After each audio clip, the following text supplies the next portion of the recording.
আপনারা শুনছেন the dark horse's. আজকের গল্প মুখপুরি, লেখিকা সুদীপা হালদার। সঙ্গে থাকছি আমি অমিত এবং আমি সোমা। Season 3 episode 4।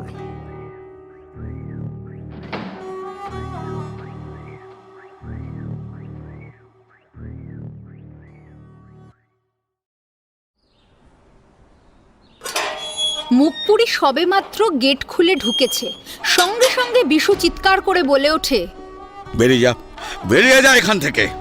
এখানে থেকে যদি উপকারে না আসিস তাহলে তোকে রেখে লাভটা কি আমাদের? মুখপুরি হকচকিয়ে যায়। কি বলছে দাদা? বরদা কি ওকেই বলছে? সত্যি কি ওকে বলছে? মুখপুরি আরও একটু এগিয়ে যায়। এর মধ্যে শঙ্কর বলে ওঠে, কি রে দাদা কি বললো শুনলি না? তোর ইউনিভার্সিটি যাওয়াটা কি বেশি জরুরি ছিল? এই তোর জন্যই আজকে মা কষ্ট পাচ্ছে। কি হয়েছে মায়ের? থাক, আর দরদ দেখাতে হবে না। মধ্যিখান থেকে বরদা আবার বলে ওঠে। মুখপুরি কিছুই পরিষ্কার করে বুঝতে পারে না। মুখপুরি মায়ের দিকে তাকিয়ে বুঝতে পারলো মায়ের খুব কষ্ট হচ্ছে। বরদা আরও যেন কি বলছিল।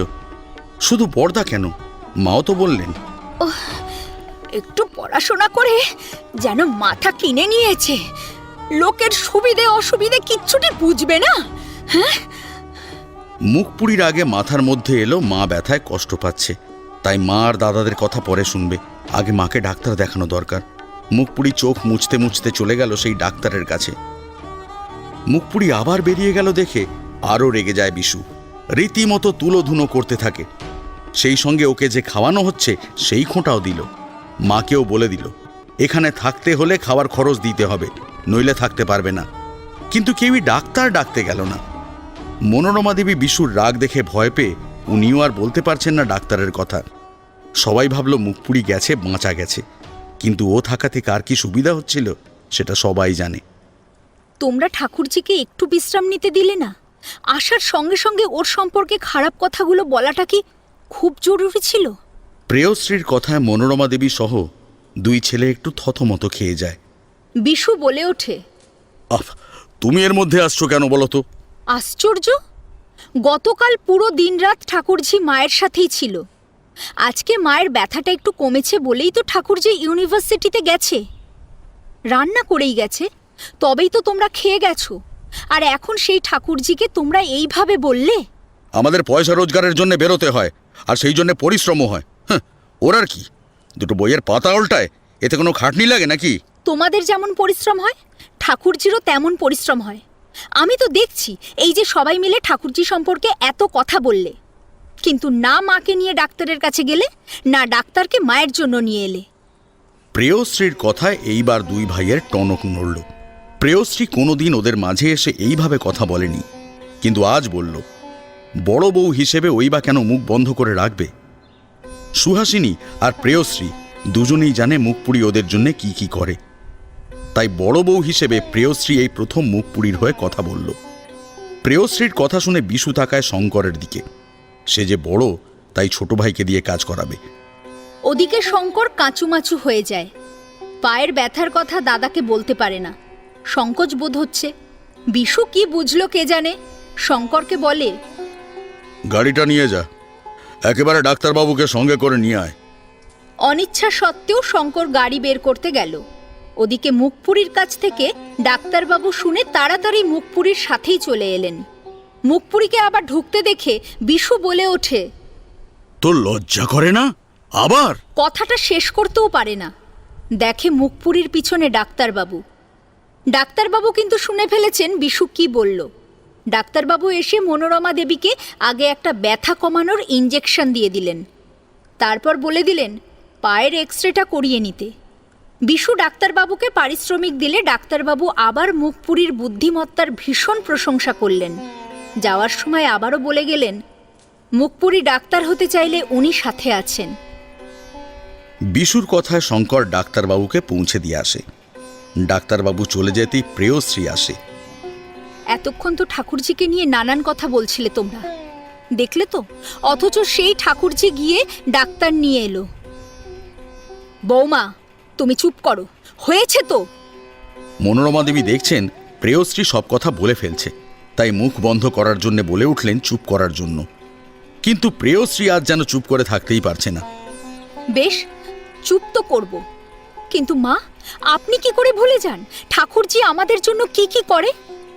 আপনি তো সর্বক্ষণ ঘরে থাকেন, ওরা বাইরে যায়, ওরা জানে না। আপনি তো জানেন আপনার জন্য কি কি করেছে। হ্যাঁ হ্যাঁ জানি, আর এও জানি আজ সারাদিন তোমরা কেউ আমার কাছে আসোনি। আপনি তো বলেছিলেন আপনার ব্যথা কম আছে, তাই হাসপাতালেও গেলেন না। ঠাকুরজিও ইউনিভার্সিটি গেল, আপনি তো সরলাকে ডেকে নিতে পারতেন। মনোরমা দেবী আর কথা বাড়ালেন না। উনি তো ডেকেছিলেন, কিন্তু সরলাই তো আসেনি। বিশু প্রেয়শ্রীকে শান্ত করে।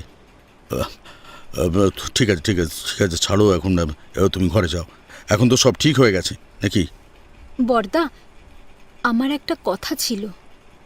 মুখপুরি এতক্ষণ কিছুই বলেনি, সবার কথা শুধু শুনছিল। মনোরমা দেবীর ইঞ্জেকশনের প্রভাবে একটু ঘুম ঘুম এসেছিল।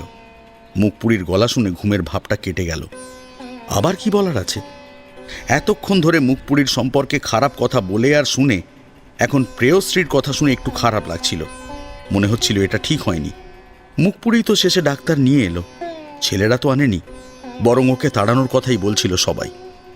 মনোরমা দেবীর একটু খারাপ লাগছিল, কিন্তু এত বছরের অভ্যেস, সে তো আর সহজে যায় না। তাই প্রেয়শ্রী বললেও তত গভীরভাবে দাগ কাটেনি মনে। এমনিতেই মুখপুরি তেমন কোনো কথা বলে না, তাই ও কি বলতে চায় শোনার আগ্রহ রয়েছে। বিশু তো নিজেরটা ছাড়া অত কিছু বুঝতে চায় না। ডাক্তার এসে দেখে গেছেন, ইঞ্জেকশন দিয়েছেন, মায়ের ব্যথা কমেছে, এটাই হলো শেষ কথা। তাই মুখপুরির কথা শুনে বিশু পরিষ্কার বলে ওঠে, এখনো সব শোনার সময় নেই, পরে বলিস। কিন্তু বলাটা খুবই জরুরি। প্রেয়শ্রী বলে ওঠে, আরে শুনবে তো ঠাকুরজি কি বলতে চাইছে? তোমার তো সব সময় তাড়া। এর মধ্যে শঙ্কর এসে যায় ডাক্তারবাবুকে পৌঁছে দিয়ে। মুখপুরি কি বলবে সেটা শোনার জন্য দাঁড়িয়ে পড়ে। সুহাসিনী সবার ছোট, সবাইকে এখন সম্মান করে, তাই ও চুপ করে দাঁড়িয়ে থাকে একপাশে মেয়ে সাঁঝবাতিকে কোলে নিয়ে। সুহাসিনীও শুনতে চায় মুখপুরি কি বলবে শোনার জন্য। বিশু বলে ওঠে, ও আর কি বলবে, হয়তো রিক্সা ভাড়াটা চাইবে। প্রেয়শ্রী একটু রেগে যায়। মুখপুরিকে কথা কিছুতেই বলতে দিচ্ছে না বলে।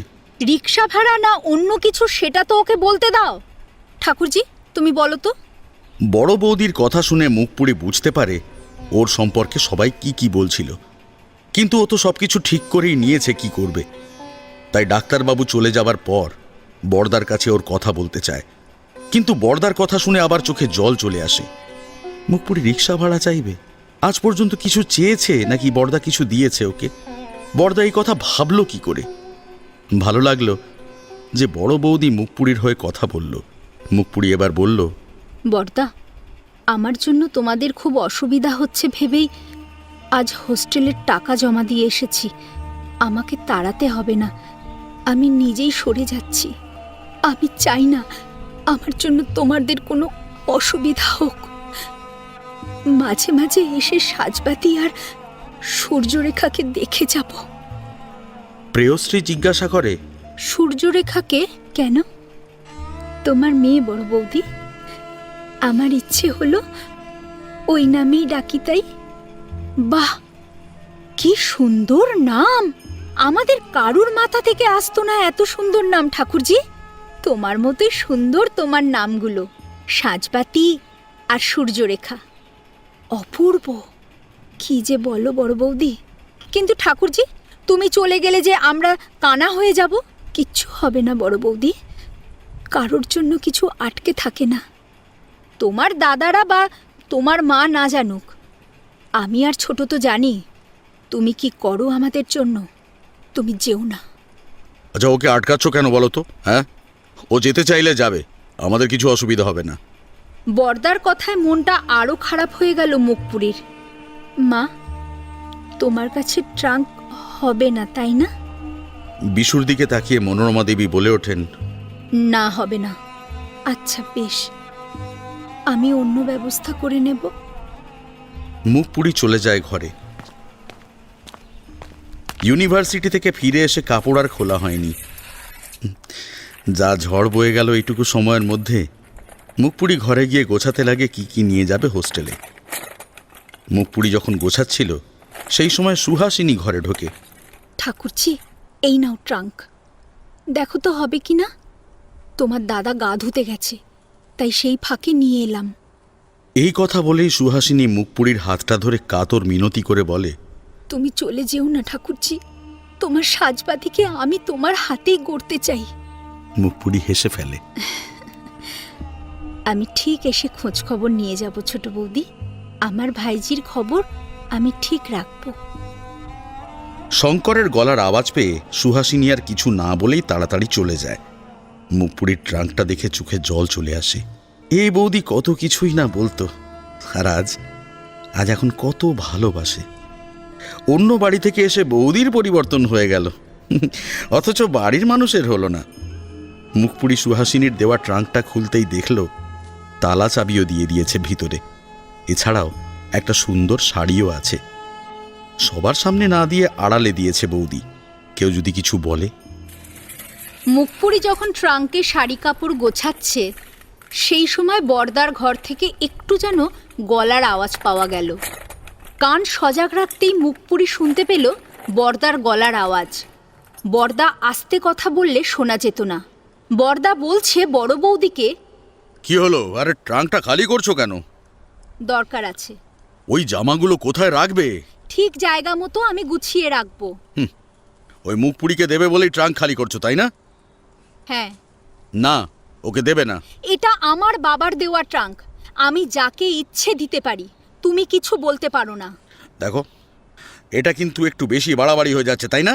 বাড়াবাড়ি তোমরা করছো ওর সাথে। বাড়িতে আরো দুটো মেয়ের সাথে তো তোমরা এমন ব্যবহার করো না।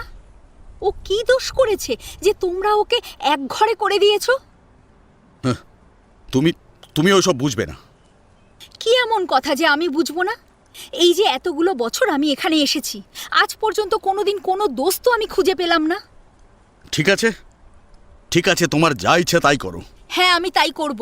একটু পরেই দেখা গেল বড় বৌদি মুখপুরীর ঘরে এসে উপস্থিত। এ কি বড় বৌদি, তুমি এখানে? আসবো না তো কি করব বলো? একটা ট্রাঙ্ক দিতেও তোমার দাদার মন চায় না।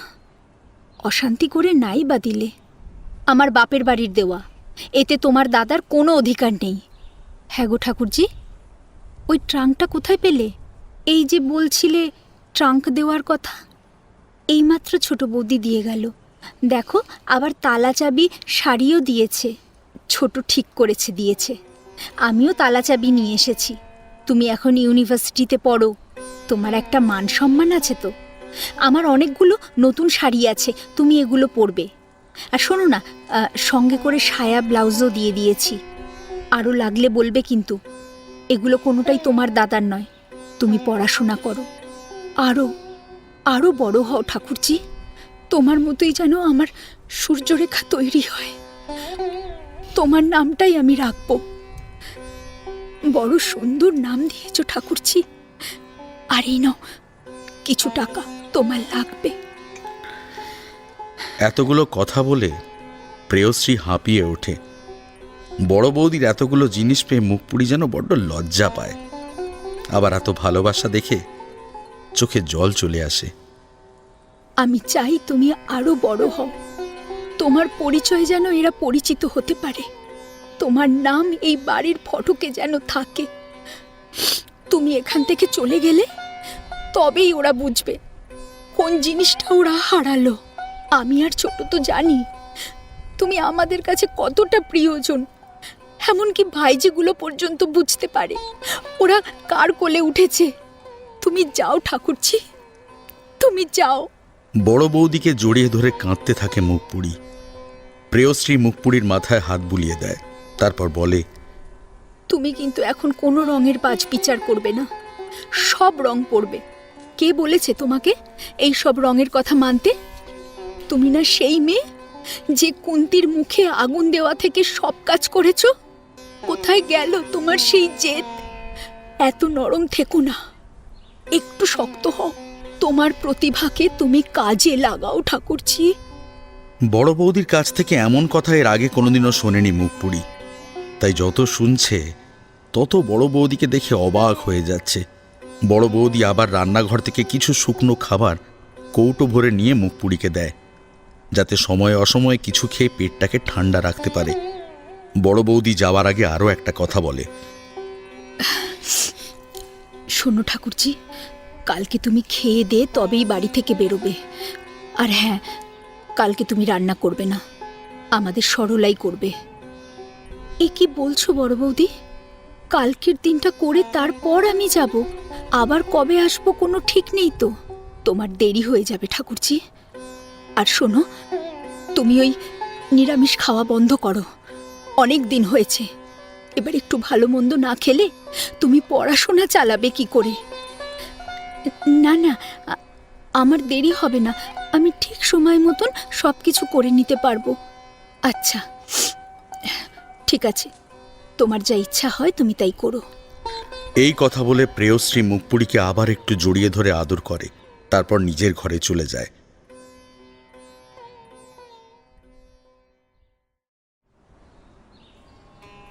মুখপুরী মনোরমা দেবীর ঘরে উঁকি দিয়ে দেখে মনোরমা দেবী তখনও ঘুমোচ্ছেন। ঘুম থেকে উঠেই যাতে জলটা পায় সেই ব্যবস্থা করে রাখল। তারপর রান্না সেরে নিজে তৈরি হয়ে নিল। আজ একটু আগেই বেরোতে হবে, কারণ হোস্টেলে ট্রাঙ্ক দুটো রেখে তারপর ইউনিভার্সিটিতে যাবে ক্লাস করতে। ততক্ষণে দুই বৌদি উঠে গেছে। মুখপুরী বেরোনোর আগে দুই ভাইজিকে খুব আদর করল। বৌদিদের প্রণাম করে তারপর রিক্সা ডাকতে গেল। ও জানে ওর জন্য দাদারা রিক্সা ডাকবে না। রিক্সা এলে দুটো ট্রাঙ্ক তুলে রিক্সায় বসল। দুই বৌদির চোখ ছলছল করছে। বড় বৌদি আবার মুখপুরীর রান্না টিফিন হিসেবে দিয়ে দিল, আর রিক্সাওয়ালাকে বলে দিল বাসে তুলে দিতে ট্রাঙ্কগুলো। সেই জন্য ভাড়াটা একটু বেশি দিয়ে দিল প্রেয়শ্রী।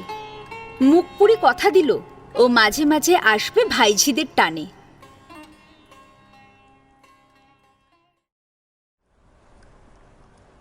সময় কম, কিন্তু কাজ অনেক।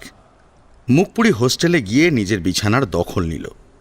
আজ আর এখানে খেলো না, কারণ খাওয়া বাড়ি থেকে করে এসেছে। ট্রাঙ্ক রেখে ক্লাস করতে গেল। ইউনিভার্সিটিতে গিয়ে দেখল এক জায়গায় বেশ ছাত্রছাত্রীদের ভিড়। ওইদিকে পা না বাড়িয়ে ওর নিজের ক্লাসে চলে যায়। ক্লাসে পৌঁছতেই একটু পরে প্রিন্সিপালের কাছ থেকে একজন এসে মুখপুরীকে ডেকে নিয়ে যায়। মুখপুরী গিয়ে দেখে প্রিন্সিপালের ঘরে সেই গবেষক বসে আছেন, সেই গবেষক যিনি ওকে প্রাইজ তুলে দিয়েছিলেন সংবর্ধনার দিন। উনি নিজের কাজে ইউনিভার্সিটিতে এসেছিলেন, আর সেই সঙ্গে খোঁজ নিতে এসেছিলেন যে মুখপুরী আদৌ ইউনিভার্সিটিতে ভর্তি হলো কিনা। কারণ এমন অনেক প্রতিভা আছে যারা অকালে ঝরে যায়। ইউনিভার্সিটি পর্যন্ত পৌঁছানোর আগেই সব মেয়েদের বিয়ে হয়ে যায়। মুখপুরী যে এতদূর এসেছে এইটা দেখে উনি খুব খুশি হলেন। শুধু তাই নয়, মুখপুরী ওনাকে প্রণাম করলে ওকে দুহাত ভরে আশীর্বাদ করলেন। বারবার বললেন যে মুখপুরীকে উনি গবেষণার কাজে লাগাতে চান। মুখপুরী যেন কখনোই পড়া না ছাড়ে। যদি কোনো অসুবিধা হয় মুখপুরী যেন ওনার সাথে যোগাযোগ করে। কিভাবে যোগাযোগ করবে সেই ব্যবস্থাও করে রাখলেন। একটা চিঠি লিখে মুখপুরীকে দেন, যাতে ভবিষ্যতে ওই চিঠি দেখালেই ওনার সাথে দেখা করতে কোনো অসুবিধা হবে না। মুখপুরী কৃতজ্ঞতা জানায়।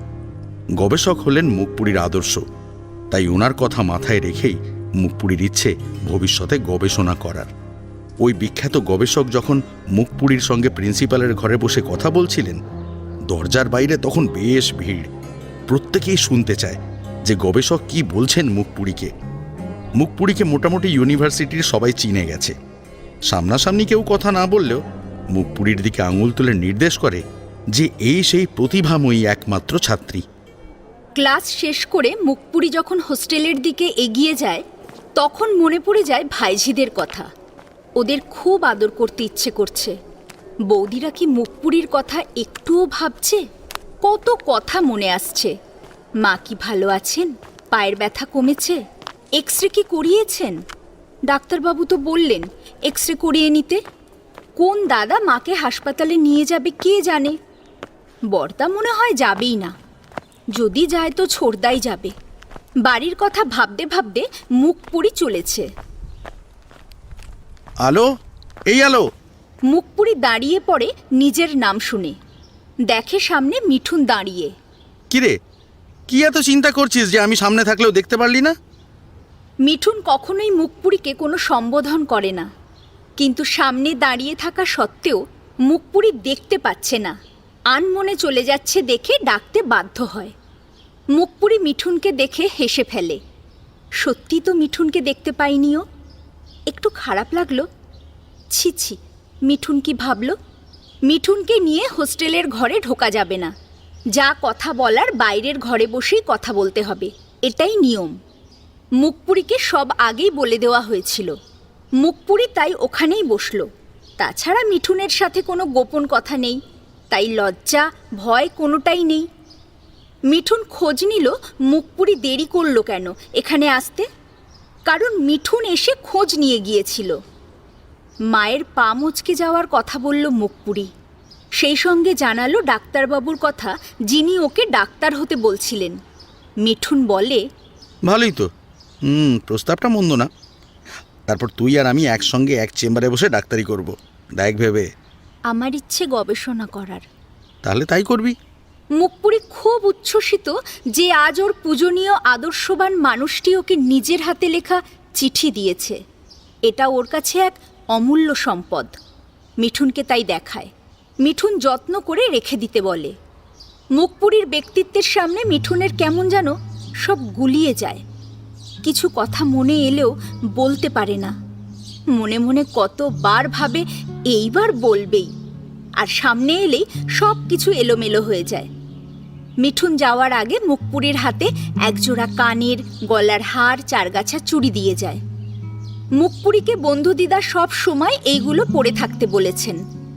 মুখপুরি মিঠুন কবে আসবে জেনে নিয়ে ওই দিন বন্ধু দিদার বাড়ি যাবে কথা দিল। এখানে রান্না করা খাবার যা দেয় খেতে বাধ্য, কোনো স্বাদ নেই।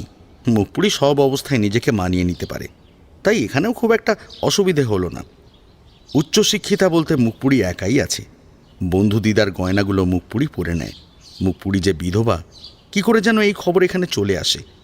মিঠুনের সাথে কথা বলাটা তাই কেউ ভালো চোখে দেখেনি। মুখপুরি জানতে পারতো না যদি না খেতে যাওয়ার সময় ওর সম্পর্কে কথাগুলো না শুনতে পেত। যাই হোক, মুখপুরির পড়তে আসার জন্যেই এখানে আসা। এইসব কথায় কান না দেওয়াই ভালো।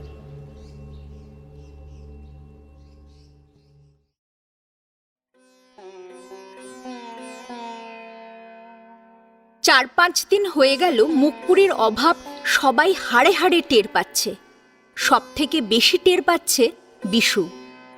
বিশুর সব থেকে বেশি আপত্তি ছিল মুখপুরির এখানে থাকাটা। যখন মুখপুরি ছিল না, পালিয়ে গিয়ে বিয়ে করেছিল, তখন এরকম খাবার খেত। কিন্তু কয়েকদিন মুখপুরির হাতের রান্না খেয়ে কুন্তির হাতের রান্নার কথা মনে পড়ে যায়। ওই খেয়েই তো বড় হয়েছিল।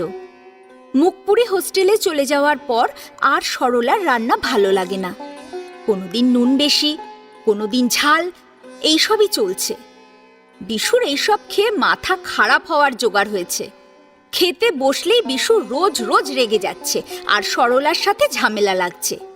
প্রেয়শ্রীকেও রান্না করার কথা বলতে পারে না। 6 মাস না হলে প্রেয়শ্রীর কোনো কাজ করা চলবে না। এদিকে পেটে খিদে নিয়ে কোর্টে কেস কাহাতক লড়া যায়। বিশু খাওয়া নিয়ে রোজ গজগজ করতে থাকে। মন চাইছে মুখপুরির হাতের রান্না। পেটে খিদে আর মনে লাজ। কারুর কাছে না বলতে পারছে, না সহ্য করতে পারছে। মায়ের বয়স হয়েছে। শেষে একদিন বিশু মনোরমা দেবীকে বলেই ফেলল, মা, এ সরলাকে বিদায় করো, ও রান্না খাওয়া যাচ্ছে না। কাকে রাখবো তাহলে? যার রান্না খাওয়া যাবে তাকেই রাখো। এই কথা বলে বিশু চলে যায়। তবুও মুখ ফুটে বলল না মুখপুরিকে ফিরিয়ে নিয়ে এসো। মনোরমা দেবী কি বুঝলেন বিশুর মনের কথা?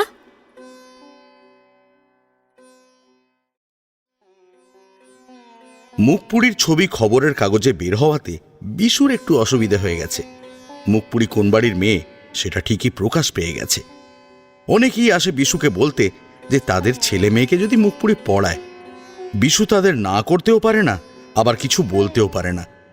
পাছে তাদের কেসটা তুলে অন্য কাউকে যদি দিয়ে দেয়। মুখপুরির নাম বেশ ছড়িয়েছে। বাড়িতেও অনেকেই আসে তাদের সন্তানদের পড়ানোর জন্য বলতে। আলো নামটা শুনতে শুনতে বিশুর কান যেন ঝালাফালা হয়ে যাওয়ার জোগাড়। এখন বিশু বুঝতে পারে যে মুখপুরির একটা প্রতিভা আছে, না হলে খবরের কাগজে কি নাম ওঠে? পড়াশোনা তো ও নিজেও করেছে। কোথায়, কোনোদিনও খবরের কাগজে তো ওর ছবি ওঠেনি। সব কাজ সেরেও পড়াশোনাটা আঁকড়ে ধরে রাখতে পেরেছে। মুখপুরি যে এমএসসি পর্যন্ত পৌঁছেছে সে তো ওর যোগ্যতায়। বিশুর মান সম্মান যায় যায় যখন কেউ জানতে পারে যে মুখপুরি ওই ছোট্ট ঘরে থাকে। এখনো প্রায়ই লোকজন এসে মুখপুরির খোঁজ করে। আলো নামটা শুনতে শুনতে মুখপুরি নামটা কেমন যেন ফিকে হয়ে আসে। মুখপুরি যেদিন থেকে চলে গেছে পরের দিন থেকে খাবার আর মুখে তোলা যাচ্ছে না। মনোরমা দেবী বিশুর কথা বুঝতে পারলেও চুপ করে থাকলেন। অন্য কাউকে বাড়ির কাজে লাগানো যায় নাকি খোঁজ করতে লাগলেন। যদিও জানেন মুখপুরির মতো রান্না কেউ করতে পারবে না। সরলা নিজেও বিরক্ত হচ্ছে। বিশু রোজ রোজ খাবার নিয়ে অসন্তোষ প্রকাশ করছে দেখে। সরলা ঠিক করেই নিয়েছে এইবারে মাইনে পেয়ে আর আসবে না বলেই দেবে। তখন মজাটা বুঝতে পারবে বিশু। সাচ্চরে রা করে না, বিধবা বোনটাকে ঘরেও রাখতে দিল না। ওর তো শাস্তি হওয়াই উচিত। এর মধ্যে একদিন মুখপুরি বাড়িতে এসেছিল। সেদিন হঠাৎ করে ক্লাস কটা হয়নি, পরপর 2-3টে ক্লাস অফ ছিল। তাই ভাইঝিদের দেখার জন্যে মুখপুরি ইউনিভার্সিটি থেকে বাড়িতে রওনা দেয়। মুখপুরি জানে যে এই সময় দাদারা কেউ বাড়িতে থাকবে না। বরং ভালোই হলো, যারা ওকে দেখতে চায় না তাদের মুখোমুখি হতেও ভালো লাগে না। বাড়িতে যাওয়ার সাথে সাথেই 2 বৌদি কি ভীষণ খুশি। ঠাকুরজি, তুমি এসেছো? দেখো দেখো তোমার ভাইঝিরা কত বড় হয়ে গেল। এই অল্প কদিনেই নাকি ভাইঝিরা বড় হয়ে গেছে। সাঁঝবাতি মুখপুরিকে দেখেই 2 হাত বাড়িয়ে দেয় ওর দিকে। সাঁঝবাতি একটু বড় সূর্যরেখার থেকে। সূর্যরেখা মুখপুরির গলার আওয়াজ শুনে বুঝতে পারে যে ওর প্রিয়জন কেউ এসেছে। তাই সেও 4 হাত পা নেড়ে জানান দেয় যে সেও কোলে উঠতে চায়। মুখপুরি যতক্ষণ ছিল ভাইঝিদের সাথে খেলা করে গল্প করে সময় কাটালো। 2 বৌদি বলতে চায় তাদের মেয়েদের কথা, কে কত দুষ্টু, কে খাওয়ার সময় কেমনভাবে মাকে নাকানি চুবানি খাওয়ায়, সব শুনল মুখপুরি। এর মধ্যে মুখপুরির জন্য থালা ভরে খাবার এলো। 2 বৌদির ভালোবাসায় মুখপুরি সত্যিই ধন্য হয়ে গেল। মুখপুরি খেয়াল করেছে আসার পর থেকে কোনো বৌদি ওকে মুখপুরি বলে ডাকেনি। এখন শুধুই আলো তাদের কাছে। মুখপুরি মায়ের ঘরে গেল। ঘরটা বড় অগোছালো হয়ে আছে। মনোরমা দেবী আর গোছাতে পারেন না, পরিষ্কারও করে রাখতে পারেন না। তাই ঘরের অবস্থা এই রকম হয়ে আছে। মনোরমা দেবী অনেকক্ষণ আগেই শুনেছিলেন মুখপুরির গলার আওয়াজ। আজকাল পায়ের জোর কমে গেছে, বেশি হাঁটাহাঁটি করতে পারেন না। ঘরের মধ্যেই বেশিরভাগ সময় কাটান। এখন একটাই নেশা হয়েছে, খুব পান খান। বিশ্বম্ভরবাবু চলে যাওয়ার পর পানের দিকে তাকাতেই পারতেন না, খাওয়া তো দূর। ধীরে ধীরে শোক কমে এলে পানটাকেই ধরলেন। ডাক্তারবাবু মানা করে গেছেন পান খেতে, কিন্তু কিছুতেই পারেন না সামলাতে। বিশু এখনও জানে না ডাক্তারবাবু মানা করেছেন। জানলে বাড়িতে আর পান ঢুকবে না। বিশুর উপর নির্ভর করে থাকতে হয়। যতই পেনশন হাতে আসুক না কেন, ডাক্তার, ওষুধ, বাজার হাটের জন্য সেই ছেলেদের ওপরই ভরসা রাখতে হয়। মুখপুরি ঘরে ঢুকে চারিদিকে এই রকম দেখে কোমরে আঁচল গুজে মনোরমা দেবীর ঘরটাকে পুরো পরিষ্কার করে দিল। একদিকে মনোরমা দেবীর খোঁজ নিচ্ছে আর একদিকে সমানে হাত চলছে। অভ্যস্ত হাতে পরিষ্কার করে গুছিয়ে রাখতে বেশি সময় লাগলো না। মনোরমা দেবী দেখছেন মেয়েটাকে এত দূরছাই করেছেন, তা সত্ত্বেও মেয়েটা ওনার খেয়াল রাখল। এই কাজ তো বউদের করার কথা। সরলাও কাজ করতে চায় না, শুধু দরজার সামনে দাঁড়িয়ে কি রান্না করতে হবে, কোন কাপড়টা কাচতে হবে জেনে চলে যায়। ঘরটাকে একেবারে ঝাঁ চকচকে করে দিল মুখপুরি। মুখপুরির এখন বেশ নাম হয়েছে। প্রতিদিন কেউ না কেউ আসে ওর খোঁজে। তখন আবার আলো বলতে হয়। মুখপুরি নামটা মুখে আনতে তখন বেশ লজ্জা লাগে। 2 বউ তাদের মেয়ে নিয়েই বেশিরভাগ সময় ব্যস্ত থাকে। ছেলেরা এসেও ঢুকে যায় যে যার ঘরে। মনোরমা দেবী একা পড়ে থাকেন নিজের ঘরে। কদিন ধরেই কোনো মশলা দেওয়া খাবার খেলেই জিভে ঝাল লাগছে। জিভের 2 পাশে গোটা মতো কতগুলো কি হয়েছে যেন, একটু ব্যথা করে, ঢোক গিলতে অসুবিধে হয়। এই কদিন আগে পা নিয়ে ভুগলেন, আবার জিভের কথা বলতে গেলে বকা খাবেন, ঠিক যেমন বিশ্বম্ভরবাবু তার মায়ের সাথে করতেন। মুখপুরি ঘর গুছিয়ে মনোরমা দেবীর মাথায় ভালো করে তেল দিয়ে চুল বেঁধে খোপা করে দেয়। রসুন তেল গরম করে পায়ে মালিশ করে দেয়। কি আরাম লাগছিল মনোরমা দেবীর। কেউ তো করে দেয় না। এই প্রথম ব্যথায় আরাম পেলেন। সত্যি মুখপুরি না থাকলে কেউ যেন চিন্তাও করে না। আরাম পেয়ে চোখে জল চলে আসে। মুখপুরি কোন ধাতুতে গড়া কে জানে। এত অপমান, এত অসম্মান পেয়েও আবার ঠিক ফিরে আসে। বাইরে সবাই কত সম্মান করে ওকে, আর ঘরে ঘরে কোনো সম্মানই পেল না। জয়া কতগুলো শাড়ি রেখে গিয়েছিল মুখপুরির জন্যে। বরাবরের মতো পরে দেওয়া হবে বলে ওগুলো আর দেওয়াই হয়নি। এখন মনোরমা দেবী মুখপুরিকে নির্দেশ দিয়ে আনালেন ওই শাড়িগুলো, তারপর ধরিয়ে দিলেন ওর হাতে। মুখপুরি সেই শাড়ি ফিরিয়ে দিয়ে বলল, আমার আর শাড়ি লাগবে না মা, অনেক শাড়ি এখনো পরা হয়নি। আমি এখন আসছি। আবার আসিস, একদিন সকাল সকাল আসিস, সারাদিন কাটিয়ে তারপর ফিরে যাস হোস্টেলে। আসবো মা। মুখপুরি বুঝতে পারে যে মা কেন সকালে এসে সারাদিন থাকতে বলছে, তাহলে রান্না করতে পারবে। মুখপুরি বুঝলেও কিছু বলে না। আজ সময় নেই বন্ধু দিদার বাড়িতে যাবার। মিঠুন যেদিন আসবে সেই দিন এখানে আসবে না, ওখানেই কাটাবে। মুখপুরি বাড়িতে আসে ঠিকই, কিন্তু দাদারা আসার আগেই চলে যায়। গরমের ছুটি পড়েছে। যদি সব মেয়েরা চলে যায় তাহলে হোস্টেল এখন ফাঁকা থাকবে। কিন্তু মুখপুরি কি করবে? বাড়িতে যাবে? এদিকে বিশুর কোর্টেও ছুটি। বিশু জানে ইউনিভার্সিটি বন্ধ থাকবে, তার মানে হোস্টেলও বন্ধ থাকবে। তাহলে মুখপুরি বাড়িতে আসবে, আর বাড়ি আসা মানেই ভালো মন্দ খাবার খাওয়া। ছুটি পড়ে যাওয়ার পরেও মুখপুরি আসে না বাড়িতে।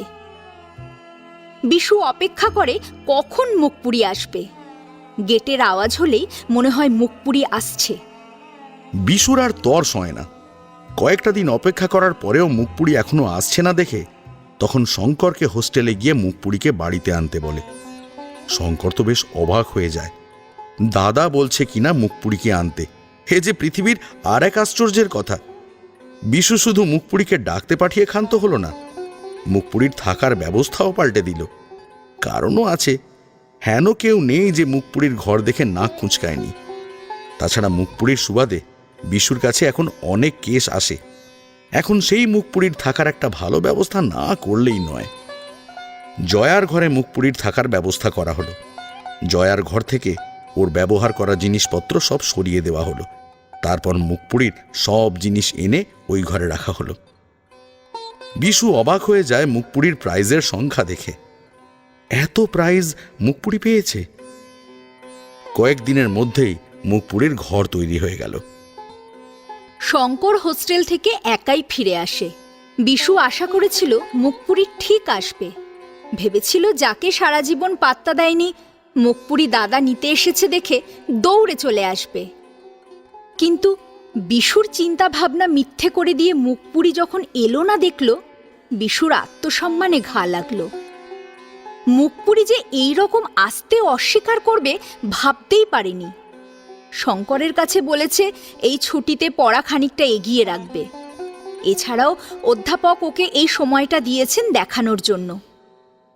মুখপুরিকে বিনামূল্যে পড়ানোনি, তাই মুখপুরি কোনো মতেই এই পড়া কামাই করতে চায় না।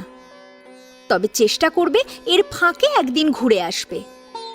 শঙ্কর অনেক বলাতেও মুখপুরি রাজি হয় না। মুখপুরির কাছে এখন পড়াটাই সব। হ্যাঁ, যদিও কখনো কখনো মুখপুরি কানে শোনে কেউ কেউ বলে, বিধবারত পড়া কিসের? কোথায় ঠাকুর দেবতা নিয়ে পড়ে থাকবে তা নয়, বেটা ছেলেদের পাশে বসার জন্য পড়াটাকে একটা ছুতো করেছে মাত্র। ক্লাসে মুখপুরিকে সবাই সম্মান করে। প্রত্যেক প্রফেসর মুখপুরির পড়ার খোঁজ খবর নেন। তবে হ্যাঁ, ভালো মন্দ তো সব জায়গাতেই থাকে, এই ইউনিভার্সিটিতেও আছে। মুখপুরি একা মেয়ে যে প্র্যাকটিক্যাল ক্লাস করছে ছেলেদের সাথে, এটা অনেক প্রফেসর উচ্চশিক্ষিত হওয়া সত্ত্বেও মানতে পারল না। তারা গিয়ে মুখপুরির বিরুদ্ধে প্রিন্সিপালের কাছে নালিশ করতে গেলে প্রিন্সিপাল এই ব্যাপারটাকে একটুও আমল দিলেন না। দেখুন, শিক্ষা সবার জন্য, শিক্ষার কোনো ভেদাভেদ নেই, সুতরাং যে যার যোগ্যতায় সে এগিয়ে যাবে। এই কথা বলাতে সব প্রতিবাদী প্রফেসররা চলে যান, কিন্তু এর প্রভাব মুখপুরির লিখিত পরীক্ষায় পড়ে। কিন্তু এখানেও মুখপুরি জিতে যায়। যখনই মুখপুরি নাম্বার কম পেয়েছে দেখেছেন, প্রিন্সিপাল নিজে মুখপুরির পরীক্ষার খাতা অন্য প্রফেসরের কাছে পাঠিয়ে দেন। এর ফলে যিনি মুখপুরির রেজাল্ট খারাপ করতে চেয়েছিলেন, তিনি সবার চোখে হেয় প্রতিপন্ন হলেন।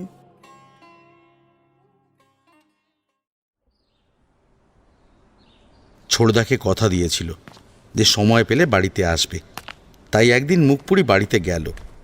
মুখপুরি জানে বাড়িতে গেলে ওকে রান্না করতেই হবে, তাই একটু আগেই গেল। আগেরবার বড় বৌদির দেওয়া শাড়ি পরে গিয়েছিল, এবার ছোট বৌদির শাড়ি পরে গেল। গেট ঠেলে ঢুকতেই মুখপুরিকে দেখে একদম মুখপুরির ছোট্ট ছায়া সাঁঝবাতি টলতে টলতে আসে, 2 হাত বাড়িয়ে এক গাল হেসে। মুখপুরি তাড়াতাড়ি গিয়ে কোলে তুলে নেয়। সাঁঝবাতিকে কোলে নিয়ে মুখপুরি সোজা মনোরমা দেবীর ঘরে গিয়ে ঢোকে। মনোরমা দেবী বিছানায় আধ শোয়া হয়ে আছেন। কথা বলতে বেশ কষ্ট হচ্ছে, জিভে ঘা হয়েছে। মনোরমা দেবী মুখপুরিকে দেখে হাসেন। মা হাসলো? হ্যাঁ, মুখপুরি ঠিক দেখেছে যে মা হাসলো। আজ পর্যন্ত মা কোনো দিন ওর দিকে তাকিয়ে হেসেছে বলে মনে পড়ে না। মুখপুরি মনোরমা দেবীর মাথায় হাত বুলিয়ে দেয়। মুখপুরি দেখে মায়ের পরনের শাড়িটা একটু মলিন। মায়ের সকালের খাবার পাশে রাখা আছে, এখনো খাওয়া হয়নি। জিভে ঘা বলে খেতে দেরি হয়। মুখপুরি কোলে সাঁঝবাতিকে নিয়েছে বলে ওদিকে সূর্যরেখা কান্না শুরু করেছে। এই দেখে মনোরমা দেবী হেসে ফেলেন। মুখপুরিকে ছোট্ট 2 বাচ্চা কত চায়, অথচ ঠাকুমার ঘরে কেউ উঁকিও দেয় না। যতদিন পর মুখপুরি আসুক না কেন, এই 2 ওর গলার স্বর পর্যন্ত চিনে রেখেছে। মাকে একটু আসছি বলে মুখপুরি সাঁঝবাতিকে নিয়ে সূর্যরেখাকে শান্ত করতে গেল। এইদিকে মুখপুরি এসেছে টের পেয়ে বিশু শঙ্করকে টাকা দিয়ে তাড়াতাড়ি মাংস আনতে বলে। কচি পাঁঠার মাংস দিয়ে ভাত খাওয়া হবে আজ। মুখপুরি রান্না করবে ভাবতেই জিভে জল চলে এলো বিশুর। ভাইজিদের শান্ত করে মায়ের কাছে গিয়ে মাকে নিজেই খাইয়ে দিল। মনোরমা দেবী প্রায় গিলে খান। মুখের একপাশটা ফুলে গেছে। মায়ের জন্য একটা ভালো শাড়ি বার করে মনোরমা দেবীকে স্নানে পাঠিয়ে দিল মুখপুরি। যতক্ষণে মনোরমা দেবী স্নান করলেন, ততক্ষণে মুখপুরি রান্নার জন্য মালতীকে দিয়ে মশলাপাতি তৈরি করে রাখল। এখন সরলা নেই, মালতী নামের একজন কাজ করে। মালতীকে ব্যস্ত রেখে মুখপুরি মনোরমা দেবীর সমস্ত মলিন কাপড়গুলো কেচে দিল। শাড়িগুলো এখন একেবারে ধপধপে পরিষ্কার। সব শাড়ি ছাদে মেলে দিয়ে আসে। মনোরমা দেবীর ঘরটা গুছিয়ে রেখে তারপর রান্নাঘরে যায়। মুখপুরি জানে না ওর ঘর পরিবর্তনের কথা। রান্না সেরে তারপর ঢুকবে। যেহেতু এখানে থাকতে আসেনি, তাই ঘরে পরে ঢুকলেও চলবে এমন একটা ভাব। অনেক দিন পর রান্না করছে, এখন আর উনুন ধরানোর প্রয়োজন পড়ে না, স্টোভেই রান্না হয়। মালতী মাংসটাকে ভালো করে ধুয়ে দিল। মাংস কষার গন্ধেই সবার খিদেটা বেড়ে গেল। একেবারে সারা বাড়ি গন্ধে ম ম করছে। 2 ভাইজি মুখপুরিকে চাইছে। মুখপুরি পরে যাবে ওদের কাছে। মাংস কষা হয়ে গেলে গরম জল ঢেলে মুখপুরি রান্নাঘরের বাইরে আসে। এখন মাংস সিদ্ধ হতে যতক্ষণ লাগে আর কি। মুখপুরি কুন্তি মায়ের ঘরে ঢুকে দেখে সব খাঁ খাঁ করছে। ওর কোনো জিনিসপত্র নেই সেখানে, শুধুমাত্র চৌকি আর দেরাজটা বাদ দিয়ে। মুখপুরির চোখে জল চলে আসে। দাদারা কোনো চিহ্ন রাখলো না, আর কোনো দিন এখানে আসবে না। মনে মনে এই কথা ভেবে নিল সে। আজ সবার কাছ থেকে চিরদিনের মতো বিদায় নিয়ে নেবে। এত প্রাইজ মেডেল কিচ্ছু নেই। ও ঠাকুরজি, কি করছো এই ঘরে? পিছন ফিরে দেখে ছোট বৌদি দাঁড়িয়ে। এ কি, তুমি কাঁদছো কেন ঠাকুরজি? এখন তো তোমার এই ঘর না। মুখপুরি অবাক হয়ে যায়। কি বলছে ছোট বৌদি? চলো তোমাকে দেখাই। এই কথা বলে ছোট বৌদি মুখপুরির হাতটা ধরে টানতে টানতে নিয়ে যায়। জয়ার ঘরে এসে দাঁড় করিয়ে দেয় ছোট বৌদি। মুখপুরি তো অবাক। ওর সমস্ত প্রাইজ মেডেল এই ঘরে সাজিয়ে রাখা হয়েছে। মুখপুরি জিজ্ঞাসু দৃষ্টিতে তাকিয়ে থাকে। দরজার কাছে বরদা দাঁড়িয়ে মুচকি মুচকি হাসছে। বরদাই বলে, এবার থেকে তুই এই ঘরে এসে থাকবি। ঘরটা ফাঁকা পড়েছিল, তাই তোর জন্য গুছিয়ে দিলাম। কিন্তু ছর্দি এখানে এসে কোথায় থাকবে? সে ব্যবস্থা হয়ে যাবে। আমাদের বাড়িতে কি জায়গার অভাব? আমি তো দোতলা শুরু করব, তখন আরও বেশি ঘর হবে। না বর্দা, আমি এই ঘরেই ঠিক আছি। জ্ঞান হওয়া থেকে আমি এই ঘরেই বড় হয়েছি। তাছাড়া কুন্তিমা আমার সবথেকে বড় আপন। তাকে ছেড়ে আমি এখানে কিছুতেই থাকতে পারবো না। আমার এই ঘরটাই ঠিক আছে। বিশুর রাগ হয় যেমন, বিরক্ত লাগে তেমন। মনে মনে বলে, এই জন্যই বলে পায়ের জুতো পায়েতেই রাখা উচিত। কিন্তু মুখে হাসি নিয়ে বলে, হ্যাঁ ঠিক আছে, বেশ, তোর যা ঠিক মনে হয় তাই করিস। আমাদের একটা সম্মান আছে তো, তাই এই ব্যবস্থা করা হয়েছিল। বর্দার পরিবর্তনটা বড্ড বেশি চোখে লাগছে। কোনোদিন তো নিজের স্বার্থ ছাড়া অন্য কিছু চিন্তাই করেনি। নিশ্চয়ই এখানেও সেই রকমই একটা ব্যাপার আছে।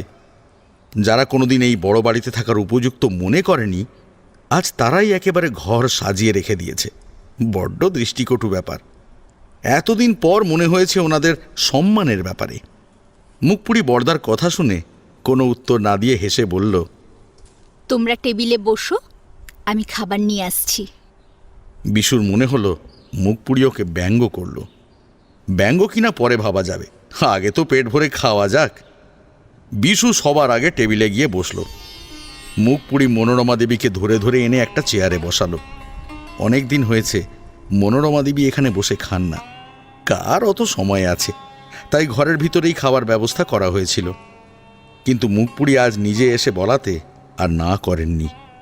ঘরে থাকলেও যেন ওনার কোনো অস্তিত্ব নেই, এমন একটা ভাব। ভাইঝিরা ঘুমোচ্ছে। মুখপুরি বৌদিদেরকেও বসে যেতে বলল। তারা মুখপুরির সাথেই খাবে। যাই হোক, মুখপুরি বেছে বেছে নরম মাংস দিল মনোরমা দেবীকে। জিভে বেশ কষ্ট হয়, একটুও ঝাল সহ্য করতে পারেন না। মুখপুরি মাংস ধুয়ে দিল। বিশুর তো খেয়ালই নেই কতটা খাচ্ছে। পারলে পুরো খেয়ে নেবে। বেশি খাবে বলেই অনেকটা মাংস আনিয়েছে। তোর হাতের রান্না না কুন্তির রান্নাকে মনে করিয়ে দেয়। শঙ্কর বলেই ফেলে। বিশু মাথা নেড়ে সায় দেয়। মুখপুরীর ভালো লাগে কুন্তি মায়ের কথা দাদারা ভোলেনি দেখে। মনোরমা দেবী বেশি খেতে পারেন না, ওখান থেকে উঠে পড়েন। মুখপুরি ঘরে দিয়ে আসে মনোরমা দেবীকে। পালঙ্কে বসিয়ে চলে আসার সময় মনোরমা দেবী বলে ওঠেন, এই রকম প্রতি সপ্তাহে আসতে পারিস তো? জানিস তো ওরা তোর হাতের রান্না খেতে কি ভালোই না বাসে। মুখপুরি তখন একটু হেসে বলে ওঠে, আর আমি কি ভালোবাসি কোনোদিন ওরা খোঁজ নিয়েছে মা? নাকি তুমি নিয়েছো? তুই কি খোটা দিচ্ছিস? কোন কথাটা খোটার মতো লাগলো মা? তুমি বলো তো, আমার জন্মদিনে তুমি কোনোদিন পায়েস রান্না করেছো? রান্না হয়েছে কি হয়নি অত কে মনে রাখে? মা, 4 জনের মনে রাখতে পেরেছিলে, আর আমার বেলাতেই কষ্ট। তোর খাওয়া হয়নি তো এখনো। বউরা তোর জন্য অপেক্ষা করছে। যা খেতে যা। মুখপুরি বুঝল যে মা এড়িয়ে যাচ্ছেন, আর কথা না বাড়িয়ে আসছি বলে বেরিয়ে আসে ঘর থেকে। দাদারা খাওয়ার পর বৌদিদের সাথে মুখপুরি খেয়ে নেয়। খাওয়া হয়ে গেলে ভাইঝিদের সঙ্গে আরও সময় কাটিয়ে তারপর ফেরার জন্য প্রস্তুত হয়। কুন্তি মায়ের ঘরটা পরিষ্কার করে প্রাইজ আর মেডেলগুলো জয়ার ঘর থেকে এনে রাখল। বড় বৌদি জোর করে মুখপুরিকে 2টো গরম শাল দিয়ে দিল। সামনে শীত আসছে, কাজে লাগবে। ছোট বৌদি আচার দিল। সবার সাথে দেখা করে চলে যাওয়ার সময় সবাই আবার আসতে বলে। বিশেষ করে বর্দা জানতে চায়, আবার কবে আসবি? সময় পেলেই আসবো। আগে থেকে বল, তাহলে একটু সুবিধা হয়। কেন, রান্না করতে হবে? বিশুর মনে হলো মুখপুরি যেন সপাটে ওকে থাপ্পড় মারল একটা। এইভাবে মুখের ওপর মুখপুরি সত্যি কথাটা বলবে এটাও ভাবতে পারেনি। মুখপুরি আরও বলল, তখন সম্মানের কথা বলছিলে না? কার সম্মানের জন্য ঘর পরিবর্তন করলে? আমার তো মনে হয় না আমার কোনো সম্মান আছে তোমাদের কাছে। হাতের রান্না ভালো বলেই এত হাঁক ডাক। না হলে তো আমার কোনো পরিচয় নেই তোমাদের কাছে। কোনোদিন বোন বলে ডেকেছো? এইগুলো সবই মনে মনে বলে। তারপর, আসছি, ভালো থেকো তোমরা। এই কথাটা বলে বেরিয়ে আসে। মুখপুরি ওখানে আর থাকতে চাইছিল না। চোখ ছলছল করছিল। কেন যে মনের কথাগুলো বলতে পারলো না।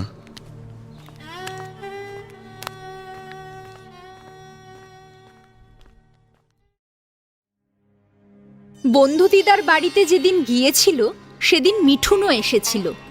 মিঠুনকে কথা দিয়েছিল মুখপুরি যাবে।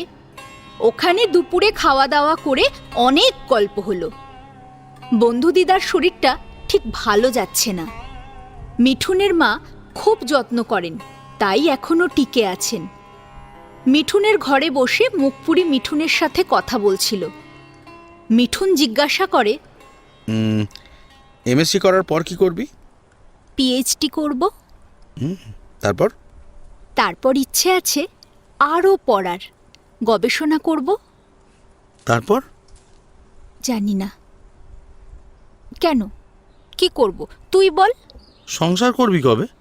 কথাটা শুনে মুখপুরীর মন খারাপ হয়ে যায়। জেনে শুনে মিঠুন এমন কথা কেন বলছে? মিঠুন কি জানে না ওর আর সংসার করা হবে না? সংসার? হ্যাঁ, সংসার। দেখ, তখন তো তোর পড়ার জন্য বিয়ে করেছিলিস, এবার সংসার করার জন্য বিয়ে করবি। কে করবে বিধবাকে বিয়ে? বাবা, করবে রে করবে। শোন, তোকে বিয়ে করে না ধন্য হবে। তাই নাকি? হ্যাঁ। আচ্ছা বলতো, করতে চাইলে করবি তো? স্বপ্ন দেখাস না, আবার যদি ভুল হয়ে যায়? হবে না, হবে না। আর আমি স্বপ্নও দেখাচ্ছি না। কথা দে, কোনো ভালো ছেলে যদি বিয়ে করতে চায় করবি তো? তোর জানাশোনা কেউ আছে নাকি? মনে কর আছে। কি করবি তো? কে করবে আমাকে? আগে বল তুই করবি কিনা। আমার ওপর ভরসা নেই তোর? তা আছে। তাহলে তাহলে একটা কথা দে যে ভালো ছেলে এলে বিয়ে করবি। বেশ, করব। এবার তুই থাম তো, অন্য কিছু কথা বল। তখন থেকেই বিয়ে নিয়ে পড়েছিস। একটা কথা বলবো? বল। বলছি, ঠাকুমা তোকে যে গয়নাগুলো দিয়েছে সেগুলো একটু পর, দেখি না সব ঠিকঠাক আছে কিনা। গয়না? এখন গয়না পরবো কেন? এমনি পরবি। তুই যে কি বলিস না। আচ্ছা বাদ দে, ঠাকুমা তোকে তো সবসময় পরার জন্য গয়না দিয়েছে, তাই না? হ্যাঁ, দিয়েছে। বন্ধু দিদা খুব ভালোবাসে আমাকে। কিন্তু আমি তো তোকে কিছু দিইনি। কে বলল তুই কিছু দিসনি? মনে নেই সেই ঘাড়নাড়া বুড়োটা কে দিয়েছিল? আমি গয়নার কথা বলছি রে পাগলি। মিঠুন মুখপুরীর মাথায় টোকা মেরে বলে, গয়না কিছু দিইনি। তুই কেন গয়না দিবি? মারে, আমার ইচ্ছে করছে তাই দেব। আচ্ছা দে। মুখ পুড়িয়েও ইয়ার্কির ছলে বলে ওঠে, একটা কথা বলবো? বল। সবসময় পড়তে হবে কিন্তু। আচ্ছা বাবা, পরবো। আগে তো দেখি। হাত দে। এই নে। তোর আঙুলগুলো এতদিন ফাঁকা ছিল। মিঠুন একটা আংটি পরিয়ে দেয় মুখপুরীর আঙুলে। এবার ঠিক লাগছে। মুখপুরী অবাক হয়ে যায়। তুই এই আংটি কোথায় পেলি? তোর অত জেনে কাজ নেই, সবসময় পড়ে থাকবি এটা, ঠিক আছে? আর হ্যাঁ, কথা দিয়েছিস কিন্তু ভালো ছেলে এলে বিয়ে করবি। তোর মাথা খারাপ হয়েছে? না, আমার মাথা ঠিকই আছে। কথা যখন দিয়েছিস ভদ্রমহিলার মতো কথা রাখবি। আচ্ছা বাবা, বেশ, দেখা যাবে। পাগল একটা। কাউকে দেখেছিস জেনে শুনে বিধবাকে বিয়ে করেছে? উফ, এবার আমার খুব রাগ হয়ে যাচ্ছে বলছি। হ্যাঁ, বারবার বিধবা বিধবা বলছিস কেন তুই? ওটা কি আদৌ বিয়ে ছিল? একটা ভুল বিয়ে থেকে বাঁচতে গিয়ে আর একটা ভুল বিয়ে করা। শোন, আর কখনো আমার সামনে বিধবা উচ্চারণ করলে না, দেখিস আমি কি করব। মুখপুরী থমকে যায়। মিঠুনকে কখনো এমনভাবে রাখতে দেখেনি। মুখপুরী ভেবেই পায় না মিঠুনকে কি বলে শান্ত করবে। মিঠুনকে শান্ত করার জন্যে মুখপুরি তখন বলে ওঠে, কোথায় সেই গয়নাগুলো? দে, পড়ি। ব্যাস, এক কথায় শান্ত হয়ে গেল মিঠুন। এক গাল হেসে বলে ওঠে, সত্যি বলছিস? পড়বি? হ্যাঁ, দে। তার আগে বন্ধু দিদার কাছ থেকে অনুমতি নিয়ে আয়, তারপর। আচ্ছা ঠিক আছে, আমি এক্ষুনি আসছি, তুই বস এখানে। এই কথা বলেই থমকে যায়। আচ্ছা, আরে ওগুলো তো তোকেই দিয়েছে, তাহলে অনুমতি নিতে হবে কেন? তাতে কি হয়েছে? নিতে হয়, যা। আচ্ছা, সে না হয় যাচ্ছি। সবিতার কাছে মিঠুন উপস্থিত হয়। সবিতা খেয়ে ঘুমাচ্ছিল। মেয়েটা এসেছে, একটু গল্প করবে তা না করে ঘুমোচ্ছে। কি করবে সবিতা? বয়স হয়েছে, এখন আর সেই জোর পায় না। চোখ খুলেই দেখে সামনে নাতি মিঠুন দাঁড়িয়ে। কি হয়েছে রে দাদু ভাই, তুই এখানে? আলো মা কোথায়? ওকে একলা রেখে এসেছিস কেন? ওহ ঠাকুমা, কত প্রশ্ন করবে। আমি তোমার আলোমাকে বলেছি তুমি যে গয়নাগুলো দিয়েছো ওগুলো পরতে, না হলে যে ওইগুলোতে মরচে পড়ে যাবে। তা তোমার আলোমা বলে কি তোমার অনুমতি না নিয়ে কিছুতেই পরবে না। এবার তুমি বলো ও পরবে নাকি পরবে না?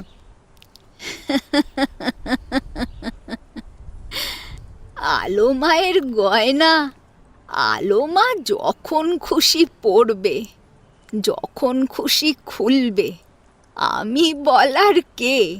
ঠিক আছে, আমি এটাই বলছি। ঠাকুমা তুমিও চলো। আচ্ছা আচ্ছা, বেশ বেশ, তুই যা, ওখানে আলো মা একা আছে। মিঠুন গিয়ে সবিতার কথাগুলো বলে। মুখপুরি বাধ্য হয়ে পড়তে শুরু করে। মুখপুরির শরীর এখন অনেক ভালো হয়েছে, সেই রুগ্ন মন খারাপ ব্যাপারটাই নেই। তাই শরীর স্বাস্থ্য ভালো আছে। সবিতা এসে দেখে মুখপুরির সব পড়া হয়ে গেছে। মিঠুন এক দৃষ্টে তাকিয়ে আছে মুখপুরির দিকে। কি গো দাদু ভাই, আগে কোনো দিন দেখনি? এমন হাঁ করে তাকিয়ে আছো যে? দেখো ঠাকুমা, তোমার আলোমাকে কত সুন্দর লাগছে। কুন্তির নাম একেবারে সার্থক হয়েছে। আলো এবার জগৎ আলো করবে।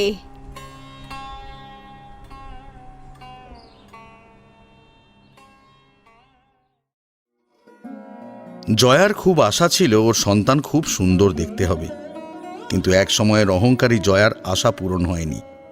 নিজেকে অতিরিক্ত সুন্দরী ভাবা জয়া যতই সংসারে মন দিক না কেন, আয়নার সামনে দাঁড়ালে নিজেকে এখনো খুব গর্ব অনুভব করে। সুকান্তকে সুন্দর বলেই বিয়ে করেছে, কিন্তু সেই জয়ার মেয়ে হলো পুরোই জয়ার বিপরীত। দেখলে মনে হয় মুখপুরীর মুখের সাথে মিল আছে। শুধু মুখ কেন, গায়ের রংটাও মুখপুরীর মতো। জয়া ওর মেয়েকে দেখে ঠিক মুখপুরীর মতো হয়েছে। ভগবানের কি খেলা! নিজের মেয়ের বেলায় মেয়েকে বড়ই সুন্দর লাগে জয়ার। মনে হয় যেন সব থেকে সুন্দর এই মেয়ে। সুকান্ত মেয়ের গায়ের রং নিয়ে কোনো কথা কিছু বলে না। জয়ার মনে পড়ে যায় মুখপুরীর সঙ্গে কি কি অন্যায় করা হতো ওর গায়ের রং নিয়ে।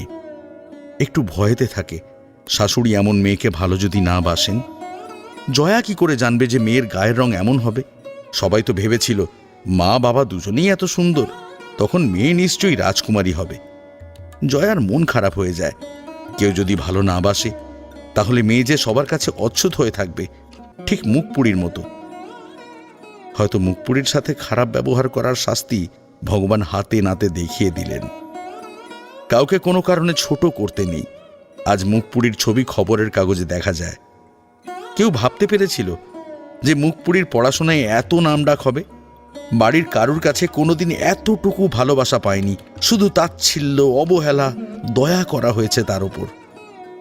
জয়া কোনোদিন ওর মেয়েকে এইসবের মুখোমুখি হতে দেবে না। আর কেউ না থাকুক, জয়া ওর মেয়ের জন্য সব সময় থাকবে। জয়ার মনে পড়ে যায় ওর মাও তো মুখপুরীকে কি অপছন্দই না করতেন। কোনো মা পারেন নিজের মেয়ের সাথে এমন ব্যবহার করতে? জয়ার চোখে জল এসে যায়। 9 মাস পেটের মধ্যে রেখে তার সাথে তো এমনিতেই নারীর যোগ হয়ে যায়, তাকে কি করে অবহেলা করে? জয়া কিছুতেই পারবে না মেয়েকে এমন অবহেলা করতে। মা যে কি করে মুখপুরীকে দূরে রাখতেন কে জানে। যাই হোক, যেমনই হোক, মুখপুরী তো তাঁরই মেয়ে, তিনি কি করে এমন করতে পারেন? মুখপুরী একটা নাম হলো। আহারে, এই নিয়েও না জানি কত কিছুই না আলোকে বলেছে জয়া। আজ সেই মেয়ে বংশের নাম উজ্জ্বল করছে। এখন শুনেছে দাদারাও চায় আলোকে, এমনকি জয়ার ঘরটাও ওই আলোকে দিতে চাইলেও আলো প্রত্যাখ্যান করে। আলোর মনে দুঃখ ছাড়া কোনো দিন কিচ্ছু দেয়নি কেউ। শুধুমাত্র কুন্তি আলোকে কত সুন্দর আচার বিচারে মানুষ করেছে। বাড়ির কোনো নিমন্ত্রণে কখনো আলোকে নিয়ে যাওয়া হয়নি। জয়ার মনে পড়ে যাচ্ছে আলো কিভাবে কুন্তির ঘর থেকে করুণ মুখে দাঁড়িয়ে থাকতো, আর জয়া কেমন ওর সামনে সেজে গুজে নাচতো যাতে আলোর মন আরো খারাপ হয়। জয়ার চোখে জল আসে আপনা আপনি। দিনের পর দিন আলোকে কত ভাবেই না মানসিক কষ্ট দিয়েছে। সেই জন্যই ভগবান কোলে আলোর মতোই মেয়েকে পাঠিয়ে দিয়েছেন। জয়া ওর মায়ের মতো মোটেও এই মেয়ের সঙ্গে খারাপ ব্যবহার করবে না। আলো তো দাদাদের মেয়েদের কি সুন্দর নাম রেখেছে, জয়াও আলোকে দিয়ে এমন সুন্দর নাম রাখবে।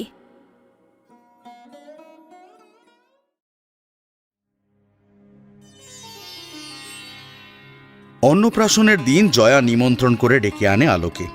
সুকান্তকে পাঠায় আলোর হোস্টেলে। মুখপুরি তো অবাক হয়ে যায়। এই প্রথম বাড়ির কোনো অনুষ্ঠানে ওকে ডাকা হলো। এতদিনেই ভালোবাসা কোথায় ছিল? খবরের কাগজে ছবি দেখার পর থেকে সবাই কেমন মুখপুরিকে নিজেদের আত্মীয় বোঝানোর জন্যে ব্যাকুল। জয়া সবার সামনে মুখপুরিকে আলো নামে ডেকে অনুরোধ করে মেয়ের নাম রাখার জন্যে। ভাবা যায় এই সেই জয়া, যে মেয়ের ওপর যার বেশি অধিকার, সেই জয়ার মেয়ের নাম নাকি মুখপুরি রাখবে। মুখপুরিকে নিয়ে জয়ার সেই কি ব্যস্ততা, কোথায় বসাবে, কি খাওয়াবে ভেবেই পায় না। জয়ার বাতিল জামা কাপড় পরে, বাতিল বই খাতা ব্যবহার করে যে মেয়ে বড় হয়েছে, তাকে উল্টে সম্মান দিচ্ছে জয়া। জয়ার কর্মকাণ্ড সবকিছুই খেয়াল করছেন মনোরমা দেবী। উনিও তো এখানে দুদিন ধরে আছেন। জয়া যেভাবে মুখপুরিকে নিয়ে মাতামাতি করছে, তাই দেখে মনোরমা দেবীর বেশ অস্বস্তি হচ্ছে। কারণ এই 2 দিন ধরে জয়া সারাক্ষণ বলে গেছে মুখপুরির প্রতি ওরা কত অন্যায় করেছে। যে কোনো অতিথি আসুক না কেন, জয়া সবার সাথেই মুখপুরির পরিচয় করিয়ে দিচ্ছে। নিজের বোন বলে গর্ব অনুভব করছে। খবরের কাগজটা বের করে সামনেই রেখেছে যাতে সবার চোখ পড়ে। মুখপুরি খুব সুন্দর একটা নাম রাখলো জয়ার মেয়ের, কৃষ্ণকলি। নাম শুনে প্রত্যেকেই প্রশংসা করে। মুখপুরি খুব লজ্জা পায় ওকে এতটা সম্মান দেওয়া হচ্ছে বলে। জয়ার বাড়ি থেকে বিদায় নেওয়ার আগে বড়দা ওকে বাড়িতে যেতে বলে। মুখপুরি কথা দেয় যাবে।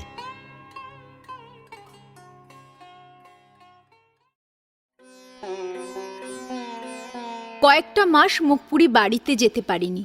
ওর এমএসসির পরীক্ষা চলছিল। একেবারে দিন রাত এক করে মুখপুরি পড়াশোনা করেছে। লাইব্রেরির বই সব থেকে বেশি বোধ হয় মুখপুরি ব্যবহার করেছে। যেদিন ক্লাস কম থাকতো সেদিন লাইব্রেরিতেই সময় কাটাতো। হোস্টেলের সঙ্গে সম্পর্ক ছিল শুধুমাত্র খাওয়া আর শোয়ার। মিঠুন মাঝে মাঝে এসে মুখপুরির খবর নিয়ে যেত। মিঠুন যতবার আসতো খেয়াল করে মুখপুরির আঙুলে আংটিটা আছে কিনা। মিঠুন নিজের ডাক্তারি পড়া শেষ করে এখন 1 বছরের ইন্টার্নশিপে আছে। এরপরেই ডাক্তার হিসেবে যে কোনো হাসপাতালে যোগদান করতে পারবে। সমস্ত পরীক্ষা হয়ে যাবার পর মিঠুন জোর করে আগে নিজেদের বাড়িতে নিয়ে যায়। বন্ধু দিদা একটু অসুস্থ হয়েছেন। আসলে আমাদের দেশে মহিলাদের হাড়ের ক্ষয় হয় খুব তাড়াতাড়ি। এছাড়াও আয়রনের ঘাটতি তো আছেই। এই কারণেই মায়েরা বয়সের তুলনায় অনেক বেশি বয়স্কা হয়ে যায়। মুখপুরি দেখেছে বাড়িতে মায়েরও ওই একই দশা। হাঁটুর হাড় ক্ষয়ে গেছে, সেই জন্য ভালো করে হাঁটতে পারেন না। তাছাড়া বাড়িতে 2 বৌদি বাচ্চা হওয়ার পর কেমন দুর্বল হয়ে গেছে। এই যে সর্দি একটুতেই কেমন হাঁপিয়ে যাচ্ছিল, তবুও সবকিছু হাসি মুখেই করছিল, দেখেছে মুখপুরি। এখন সর্দি ভালোই রান্না করে। ওর শাশুড়ি মা বেশ প্রশংসা করছিলেন ওই দিন। শ্বশুরমশাই আতিথেয়তায় ছিলেন, মুখপুরিকে দেখেই চিনতে পেরেছিলেন। ওই দিন পুরোটা মিঠুনের বাড়িতে কাটালো মুখপুরি। তবে খালি হাতে বসে রইল না, রান্না বান্না সব করল। এই প্রথম মুখপুরি এই বাড়িতে রান্না করল। মিঠুনের মা তো প্রশংসায় ভরিয়ে দিলেন। বন্ধু দিদা খেয়ে কেঁদেই ফেললেন। একেবারে কুন্তির সেই রান্না। কে বলবে কুন্তি নেই? কুন্তি সারাক্ষণ প্রতিভ হিসেবে মুখপুরির শিক্ষা দীক্ষায় রয়েছে। কুন্তিকে নিয়ে বন্ধু দিদা কান্নাকাটি করে বলে কুন্তির একটা ছবি দিয়েছিল বন্ধু দিদাকে। বন্ধু দিদা সেই ছবি দেখে খুব কেঁদেছিলেন। সারা দিন কাটিয়ে মিঠুন ওকে সন্ধেবেলায় রিকশায় তুলে দিয়ে যথারীতি ভাড়া দিয়ে যায়। আর কতদিন ভাড়া দিবি? আমার কাছে বেশ কিছু টাকা আছে তো, আমি দিতে পারবো তো। আমার ইচ্ছে আমি দিচ্ছি, তুই না করার কে রে? শোন, পরীক্ষা তো শেষ হয়েছে, ওই গবেষকের কাছে দেখা করতে যাব। তুই একা যাবি না, যেদিন যাবি আমিও সাথে থাকবো। বেশ, তাহলে পরশুদিন যাব। তোকে আগের থেকেই বলে রাখলাম। বলছি বাড়িতে কদিন থাকবি? কাল সন্ধ্যায় চলে যাব হোস্টেলে। ঠিক আছে, আমি পরশু বিকেলে তোর সাথে দেখা করব। আচ্ছা, ঠিক আছে। রিক্সা বাড়ির দিকে রওনা দেয়। মিঠুন এখন বাড়িতে প্র্যাকটিস করছে। আশেপাশের এলাকা থেকে অনেকেই আসে ওকে দেখাতে। প্রথম প্রথম পারিশ্রমিক নিত না, কিন্তু এখন নেয়। পারিশ্রমিক নিলে তবেই বেশিরভাগ রোগী ডাক্তার ঠিক বলে মনে করে। মিঠুনের ঠিকঠাক রোগ নির্ণয়ের জন্য আস্তে আস্তে নাম ছড়াচ্ছে। মিঠুন তো মনে করে এই সবই আলোর জন্য হয়েছে। আলো যদি পড়াশোনায় এত ভালো না হতো, মিঠুনও হয়তো পড়াশোনায় অত মন দিত না। আলোর রিক্সা যতক্ষণ না চোখের আড়াল হচ্ছে, মিঠুন ঠায় দাঁড়িয়ে থাকে। আলো চলে গেলে বুকের ভেতরটা কেমন যেন ফাঁকা লাগে। একটা দীর্ঘশ্বাস বেরিয়ে আসে। মিঠুন ঘরে চলে আসে। মিঠুন ভাবে এইবার আলোকে একবার বিয়ের প্রস্তাব দেবে, কিন্তু মা ঠাকুমা এরা কি ভাববে কে জানে। সবাই তো জানে যে আলো 2-1 বছরের বড়। মেনে নেবে কি? বয়সে বড় কোনো মেয়ের সাথে ছেলের বিয়ে হয়েছে বলে তো কেউ শোনেনি। মা হয়তো মানবেনই না। এই যে আলো যাওয়া আসা করছে এই পর্যন্ত ঠিক আছে, তাই বলে ঘরের বউ? না না, এটা কখনোই মানবেন না। তাছাড়া আলোরও তো বয়স হচ্ছে। মিঠুন ছাড়া ওকে কেউ ভালো রাখতে পারবে না, ওকে কেউ বুঝতেই পারবে না। একমাত্র মিঠুন ওর জন্যে ঠিক আছে। পড়াশোনার জন্যে আলো মধ্যিখানে একটু ভুল করে বড় সিদ্ধান্ত নিয়ে ফেলেছিল ঠিকই, কিন্তু এই নিয়ে মিঠুন এখন আর ভাবে না। ওটা একটা দুঃস্বপ্ন বলেই মনে করে। তাও যদি আলো সুখী হতো তাহলেও না হয় মানা যেত। যাই হোক, ওই নিয়ে আলো যেমন কোনো মন্তব্য করে না, তেমন মিঠুনও কোনো উচ্চবাচ্য করে না।